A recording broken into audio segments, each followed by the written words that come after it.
नमस्कार।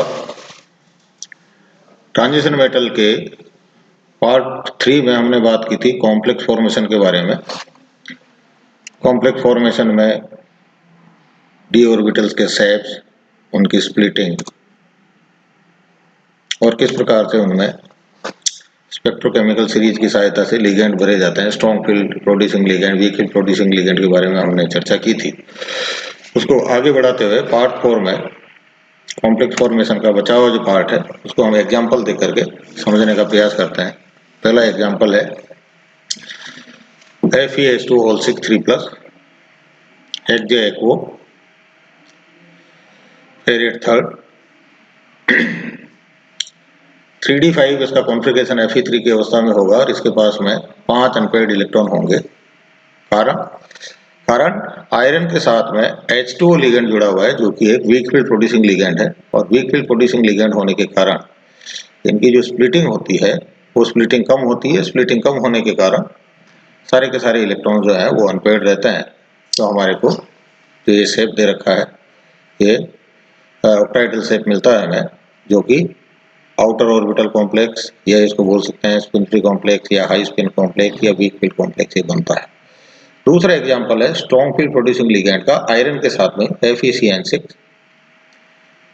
3- इसमें भी 3d5 में इलेक्ट्रॉन तो 5 ही होंगे, लेकिन चूंकि लिगेंड जो साइनाइड है वो स्ट्रॉन्ग फील्ड प्रोड्यूसिंग लिगेंड है तो स्ट्रॉन्ग फील्ड प्रोड्यूसिंग लिगेंड होने के कारण ये स्प्लिटिंग ज्यादा करता है, इसलिए इलेक्ट्रॉन्स हायर एनर्जी लेवल में नहीं जा पाते हैं और लोअर एनर्जी लेवल में ही पेयरिंग करते हैं।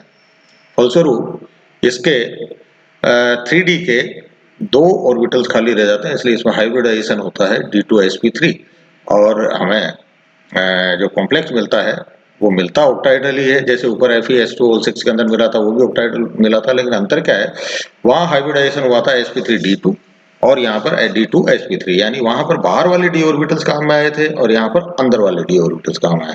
इसीलिए ऊपर वाले का यानी पानी के साथ में H2O के साथ में आयरन का जो कॉम्प्लेक्स बनता है उसका नाम आउटर ऑर्बिटल कॉम्प्लेक्स और इसका नाम होगा इनर ऑर्बिटल कॉम्प्लेक्स।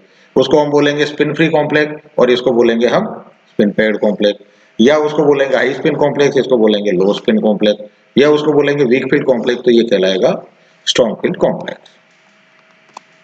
अगला एग्जांपल हम लेते हैं NiCl4 का।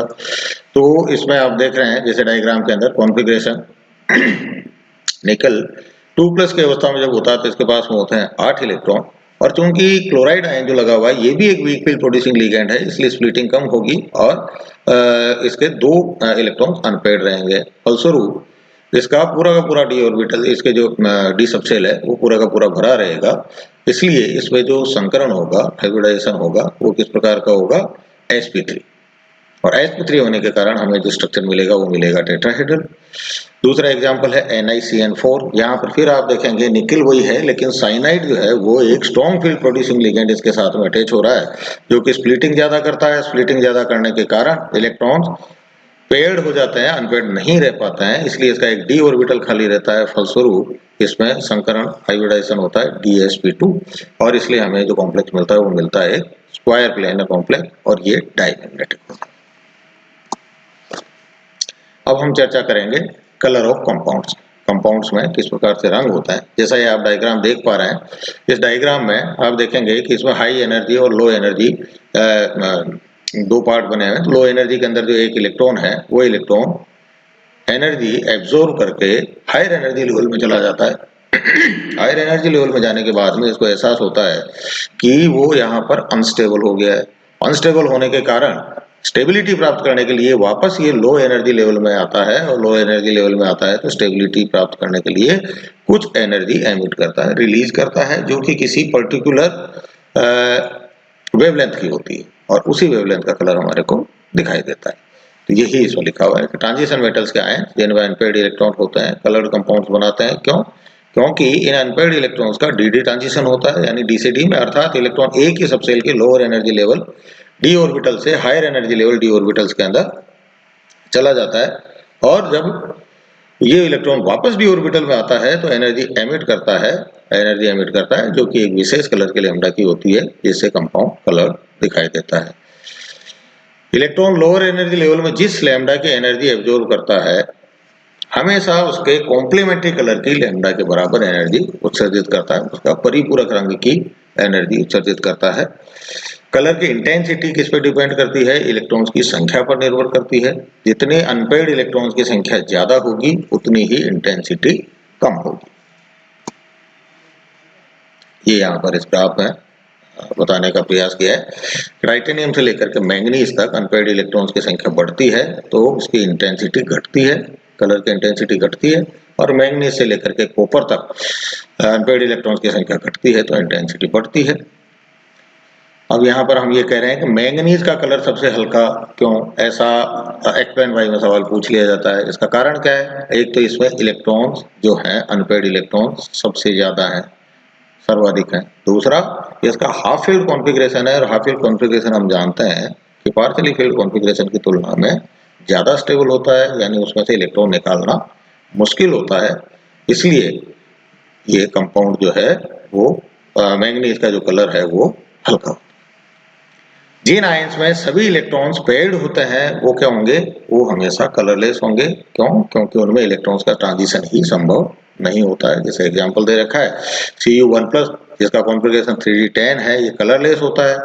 Cu2+ यदि आप देखें तो वो पानी के अंदर या मॉइस्चर के अंदर ब्लू कलर का होता है। कॉपर सल्फेट आपने देखा है, कॉपर सल्फेट किस प्रकार का होता है? कैसे रंग का होता है? नीले रंग का होता है। क्यों? क्योंकि कॉपर सल्फेट में उसमें क्रिस्टलन जल मिला होता है। यदि आप कॉपर सल्फेट जो नीला होता है इसे बोलते हैं, उसको यदि आप गर्म करें तो गर्म करके उसका जो क्रिस्टलन जल है यदि आप उसको इवेपोरेट करते हैं तो वो व्हाइट कलर का हो जाएगा। फिर उसमें पानी डालें फिर वो नीला हो जाएगा। ठीक है, अब बात करते हैं हम मैग्नेटिक प्रॉपर्टीज की। मैग्नेटिक प्रॉपर्टीज के बारे में हम ये कहेंगे, मैग्नेटिक प्रॉपर्टीज दो तरह के एंगुलर मोमेंटम के कारण होती है। कौन कौन से? एक तो जो इलेक्ट्रॉन है वो अपनी धुरी पे रोटेट करता है, स्पिन करता है, ठीक है, और दूसरा वो स्पिन करते करते न्यूक्लियस के चारों तरफ भी चक्कर लगाता है। तो उसके दो तरह के मोशन हो गए। कौन कौन से? स्पिन मोशन और ऑर्बिटल मोशन। तो इसका एक मोमेंटम होगा स्पिन एंगुलर मोमेंटम और दूसरा होगा ऑर्बिटल एंगुलर मोमेंटम। ये डायग्राम में आपको दिखाया हुआ है। एन ऑर्बिटिंग इलेक्ट्रॉन, ये पहला वाला जो डायग्राम है इसके अंदर इलेक्ट्रॉन आपको ऑर्बिट में घूमता हुआ नजर आ रहा है न्यूक्लियस के चारों तरफ, और दूसरे वाले डायग्राम के अंदर आपको इलेक्ट्रॉन अपनी धुरी के ऊपर घूमता हुआ नजर आ रहा है। और इनका जो मैग्नेटिक मोमेंट होगा वो क्या होगा? जिस दिशा में ये स्पिन कर रहे हैं उसके परपेंडिकुलर होगा। जिन ट्रांजिशन मेटल आयंस में अनपेयर्ड इलेक्ट्रॉन्स होते हैं वे पैरामैग्नेटिक होते हैं। पैरामैग्नेटिक अनुचुंबकीय होते हैं, यानी ये चुंबकीय बल रेखाओं को अपनी तरफ आकर्षित करते हैं और मैग्नेटिक फील्ड की तीव्रता में वृद्धि करते हैं, जो कि डायग्राम में दिखाया हुआ है। पैरामैग्नेटिज्म को मैग्नेटिक मोमेंट यानी चुंबकीय आघूर्ण से व्यक्त करते हैं, जिसका फॉर्मूला है mu is equal to √n × n+2। यहाँ पर म्यू क्या है? मैग्नेटिक मोमेंट, और n क्या है? Number of unpaired electrons. Unpaired electrons की संख्या बढ़ने पर मैग्नेटिक मोमेंट यानी म्यू का मान बढ़ता है, जो यहाँ शो किया हुआ है। टाइटेनियम से मैंगनीज तक आप देख रहे हैं कि अनपेयर्ड इलेक्ट्रॉन्स बढ़ते हैं तो म्यू के मान में यानी मैग्नेटिक मोमेंट के मान में वृद्धि होती है, और उसके बाद में चूंकि इलेक्ट्रॉन्स कम होते हैं इसलिए म्यू के मान में यानी मैग्नेटिक मोमेंट के मान में कमी होती है। इसको आप ग्राफ के रूप में भी इस प्रकार से शो कर सकते हैं कि एटॉमिक नंबर बढ़ने के साथ साथ मैंगनीज तक म्यू का मान बढ़ा, और मैंगनीज से आगे जब हम जाए सी तक म्यू का मान कम हुआ।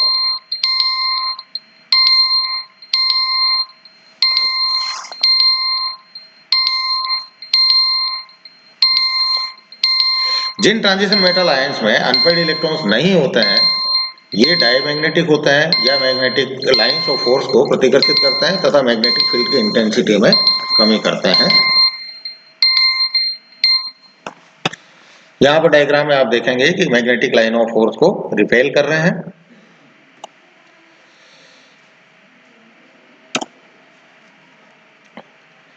ठीक है, तो डायमैग्नेटिक यानी प्रतिचुंबकीय यानी चुंबकत्व को ये अपने में से प्रभावित नहीं होने, मैग्नेटिक लाइन ऑफ फोर्स को अपने में से नहीं गुजरने देते हैं, ये उनको प्रतिकर्षित करता है, और इसी कारण से इनका मैग्नेटिक फील्ड की इंटेंसिटी जो है वो कम हो जाती है, मैग्नेटिक फील्ड की इंटेंसिटी में कमी होती है।